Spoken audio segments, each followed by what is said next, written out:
No, I don't take shit, I got no love for the fakeness. If you wanna play tough and wanna hate this, I'll always show up. नमस्कार दोस्तों, स्वागत है आपका मेरे channel everyday with Manish पर। मैं हूं आपका दोस्त और इस चैनल का होस्ट मनीष। दोस्तों, मुझे आप लोगों को कुछ बताना है।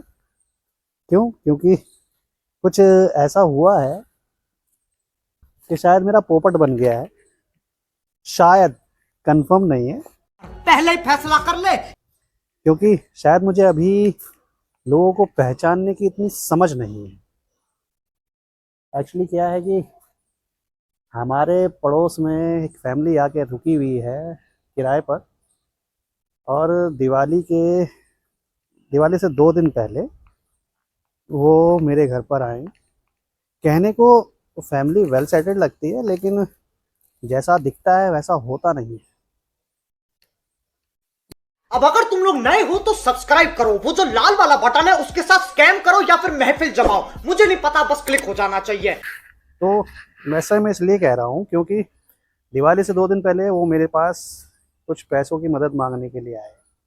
मुझे लगा चलो सच में परेशान हैं, तो हो सकता है, क्योंकि बुरा वक्त सब पे ही आता है दोस्तों। मुझे लगा कि शायद परेशान हैं, तो मैंने उनकी कुछ मदद कर दी। मैंने इस लालच में करी कि चलो थोड़ा सा मेरा बिजनेस हो जाएगा। राजा जी अपनी शक्तियों का पूरा इस्तेमाल कर रहे हो।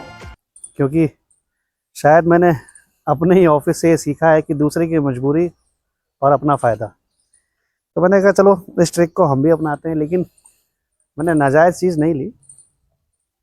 मैंने सिर्फ उस रकम के बदले 5% एक्स्ट्रा मांगा। बहुत तेज हो रहा है।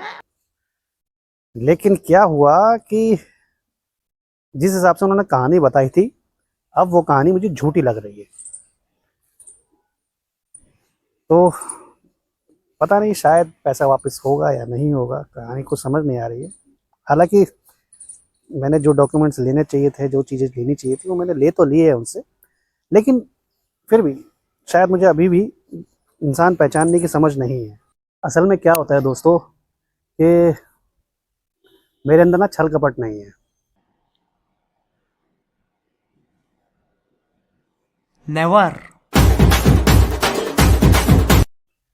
मैं सोचता हूँ कि सामने वाला अगर मेरे पास आया है तो शायद मजबूर होकर के ही आया होगा। और वो सिचुएशन कुछ ऐसी थी कि वो धनतेरस वाले दिन मेरे पास आए, माँ बेटी थी, और उन्होंने मुझसे ये कहा कि ऐसे में बड़ा सख्त लौंडा हूं, लेकिन यार यहाँ में पिघल गया। हमें कुछ पैसों की ज़रूरत है, घर में खाने को नहीं है और कुछ काम अटका हुआ है, उसके लिए मुझे थोड़ी सी रकम चाहिए, और मुझे ये सब रकम दे आप दे दें। मैंने कहा ठीक है, मैं दे तो दूंगा, लेकिन आज नहीं दूंगा, कल दूंगा, क्योंकि आज त्यौहार है और त्यौहार के दिन मैं पैसे नहीं देता, खासकर धनतेरस पे। चलो जी, छोटी दिवाली पर मैंने उनको 20,000 रुपये दिए, ये सोच के कि भाई थोड़ा सा मेरे को इंटरेस्ट मिल जाएगा तो थोड़ा मेरा खर्चा पानी चल जाएगा। लेकिन हुआ ये कि उन्होंने जो कहानी बताई वो झूठी थी। उनके हस्बैंड ने मुझसे कहा कि वो बैंकर हैं और उनका कुछ पैसा अटका हुआ है, और उनका कहीं बुराड़ी में कोई होटल था, और वो होटल उनका बंद हो गया कुछ बदमाशी की वजह से, कि वहाँ पे कुछ शॉट फायर वगैरह, मतलब गन फायर वगैरह हुआ था उनकी उस पर, इसकी वजह से वो शॉप बंद हो गई है अभी कुछ समय के लिए। मैंने बिलीव कर लिया, क्योंकि मैं इतनी पूछताछ तो करता नहीं हूँ, तो मैंने चलो दे देते, 20,000 रुपये की तो बात है, ज़्यादा बड़ी रकम भी नहीं है, दे देते हैं। लेकिन दोस्तों, दुनिया में ना बहुत फ्रॉडी बैठे हुए हैं, अब समझ में आ रहा है। पता चला कि वो जिस दिन मेरे पास आई थी उससे 2-3 दिन पहले किसी से और पैसे लेकर आई हैं, और उसके बाद भी, पैसे मेरे से ले जाने के बाद भी, वो मुझसे और चाह रही थी कि मैं उन्हें और पैसे दूं। ये कोई तरीका है भीख मांगने का? हालांकि मैं इतना बेवकूफ़ हूँ कि मैंने उनका इंटरेस्ट भी नहीं काटा। उन्होंने 3 महीने के लिए मुझसे पैसे लिए थे और मैंने इंटरेस्ट तक नहीं काटा। मैं चलो आप मुझे अगले महीने दे देना। अब वो मुझे पैसे दिए हुए 2 महीने हो चुके हैं, तीसरा महीना चल गया है, लेकिन ना इंटरेस्ट आया है ना पैसों का कोई अता पता है। ये क्या है? और सुनने में ये आ रहा है कि उन्हें घर खाली करने के ऑर्डर दे दिए गए हैं। बस पूरी फैमिली मुझे फ्रॉड लग रही है। कहने को 2 बच्चे हैं उनके, 2 लड़के हैं 2 लड़कियां हैं। एक लड़की की शादी हो गई, 3 बच्चे घर में बैठे हुए हैं। 2 लड़के हैं, जवान हैं, हट्टे कट्टे हैं, शादीशुदा है एक तो, लेकिन ना काम पे जाते हैं, बस बकवास करवा लो, बड़ी बड़ी फिकवा लो। उनके जो पिताश्री हैं वो भी कहते हैं कि मैं कैशियर था, रिटायर्ड हो गया हूँ, 1.5 करोड़ रुपया समथिंग मुझे रिटायरमेंट के टाइम पे मिला था, और सब ऐसे ही मेरा तितर बितर हो गया। आप खुद सोच के देखें दोस्तों, 1.5 करोड़ रुपया अगर किसी को रिटायरमेंट में मिला है तो क्या कोई अपना बैकअप नहीं रखेगा? अभी उनकी मौजूदा हालत ये होती है कि वो 200 100 रुपए लोगों से मांगते फिरते हैं, और लोग वो मदद भी कर देते हैं कि चल भाई, अब कोई बेशर्मी से आके मांगेगा तो जाहिर सी बात है कि इंसान मदद तो करेगा ही ना। तो मेरे जैसे और भी हैं जो बेवकूफ़ बन जाते हैं। कोई बात नहीं, हम तो चूतिए हैं, दोबारा ट्राई करेंगे। लेकिन कब तक, आप कब तक किसी को बेवकूफ़ बनाओगे? एक ना एक दिन तो पकड़े जाओगे ना। तो अब उनका पकड़े जाने का टाइम आ गया है। हालांकि जा तो वो पाएंगे नहीं, क्योंकि मैं उनके मकान मालिक से बात करूंगा, और उनकी जो सिक्योरिटी मनी है वो, उसमें से वो पैसा कट के मुझे मिलेगा, और मुझे क्या, जिन जिन से उन्होंने लिए हैं उन उनको मिलेगा। वो तो मुझसे ये तक कह रहे थे कि मुझे 1.5 लाख रुपए दिलवा दो, इंटरेस्ट चाहे कितना भी ले ले।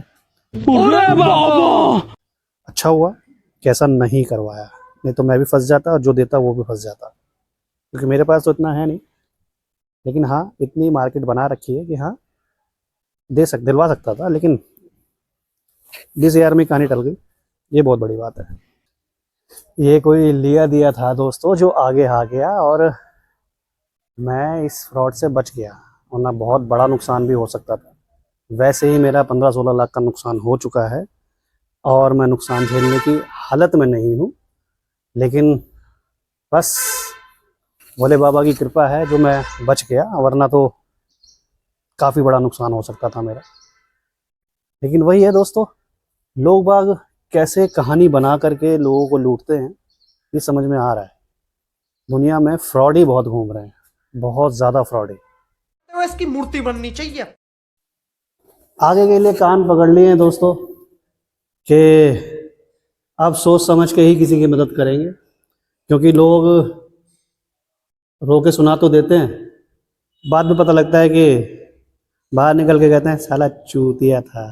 कैसी अपमानजनक बातें कर रहा है लड़का, ये अश्लील है ये लोड़ा। मैं दोबारा नहीं चाहूँगा कि इस तरह का कोई हादसा मेरे साथ हो। बाकी थोड़ा सा दुख हो रहा है कि लोग कैसे कैसे धोखा देते हैं। ये भी एक तजुर्बा ही रहा है मेरी ज़िंदगी का अनोखा। फैमिली, पूरी फैमिली फ्रॉड। क्या क्या बात कर रहे हैं? अलग ही लेवल, नेक्स्ट लेवल। अभी तक जितने धोखेबाज मिले थे मुझे, वो सिर्फ मेरे ऑफिस में मिले थे। सारे नहीं हैं, जो मेरे यार हैं वो अच्छे हैं, लेकिन ज़्यादातर ये समझ लो कि 75% फ्रॉड ही है साले। अब बाहर भी घूमने आ गए हैं जो मिल गए मुझे। तो दोस्तों, जैसा कि मैंने आपको बताया कि मेरे साथ जो हुआ, शायद भगवान नहीं चाहते कि मैं इस तरह की कमाई खाऊं। आप मुझे सलाह दें कि मुझे क्या करना चाहिए। क्योंकि उनसे मेरी बात हुई है, जिनको मैंने पैसे दिए हैं, वो मुझसे कह रहे हैं कि इस महीने के एंड तक हम आपको पैसे दे देंगे। हालांकि वो 2 महीने से यही कह रहे हैं, तीसरा महीना लग जाएगा, और 10 तारीख को मैंने सुना है कि वो यहाँ से शिफ्ट कर रहे हैं। तो क्या नाचो मैं? इसका मतलब वो मुझसे झूठ बोल रहे हैं। मुझे क्या करना चाहिए आप मुझे बताएं। बाकी कोशिश तो कर रहा हूँ। खैर, इंटरेस्ट ना मिले कोई बात नहीं, शायद भगवान नहीं चाहता कि मैं इस तरह की कमाई खाऊं, तो मेरी रकम नहीं मरनी चाहिए। कोशिश करूंगा। बाकी आप भी दुआ कीजिएगा कि कुछ गलत ना हो, क्योंकि अब नुकसान झेलने की हालत नहीं है मेरी। बाकी देखते हैं, वीडियो का एंड मैं यही कर रहा हूँ। आपसे कल मुलाकात होगी एक नए ब्लॉग के साथ, एक नई सोच के साथ, एक नए दिन के साथ। राधे राधे।